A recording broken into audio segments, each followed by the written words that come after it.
Well, last night's council meeting was really a milestone in what we're doing in finances, and we finally decided that we'll put the issue of the sale of surplus land out to the public for consideration. It's not just a matter of selling land, we have to make sure that we consult the community and let them know that we intend to dispose of surplus land. Some of the parcels of land are small, relatively small parcels that have just accumulated over the years and been added on to other council land or been taken over because people haven't paid rates. They're small isolated blocks, some of them, and some of them have been deemed to be suitable for affordable housing. Council, however, did decide that we wouldn't just be plugging gaps for the ratepayers to make up money. That what we would do is set aside that money in a special fund, and it could be used for all sorts of capital works, but with approval of the council. So it takes away the delegated right of officers to decide where that money is allocated.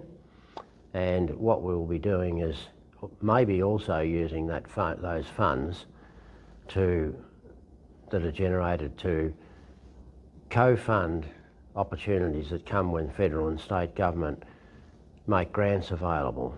Some of those grants we have to have co-funding, and if we don't have that co-funding, we just can't apply for the grant.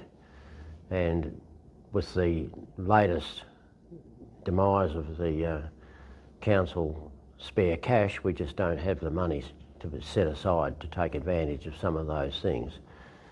So it's not limiting what can happen with the money, but it's making sure that once as one of the councillors said, you can only sell the farm once, but also this land, we have to keep it clean, we have to do all those sorts of things to it.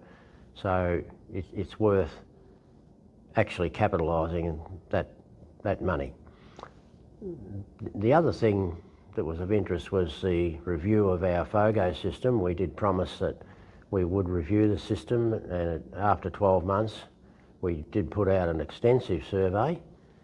Unfortunately, we only had 102 responses to that. 58 of those people said they were very satisfied with the way the FOGO had been rolled out. But the statistics really do show that we've saved massively. Whether or not we think that FOGO is good or bad, the facts are that the Shire has been able to save a great deal of greenhouse gas. We've also been able to divert a lot of material from landfill. Now, landfill's becoming scarce, and in the mid-2030s, Victoria will be running out of landfill and areas. So we do have to cut down on landfill, and this has done a wonderful job. The other thing is the FOGO residue, the compost, is being able to be used in our parks and gardens. So ultimately that'll be a saving, because we do have to usually buy soil and compost. We won't have to do that into the future, and that'll be depending on the quality of the compost, but that'll be a saving. We have been able to save on the original cost and by a reduction of $40. So time has told us that we were able to save money on what we thought the projected cost would be. So really that's the main things that happened at council last night. There were a few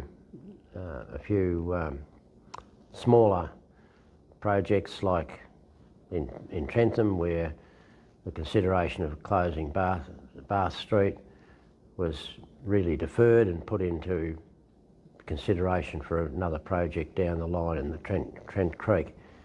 That's not to say that the project will even be done, it's just that it'll be put in there in future consideration.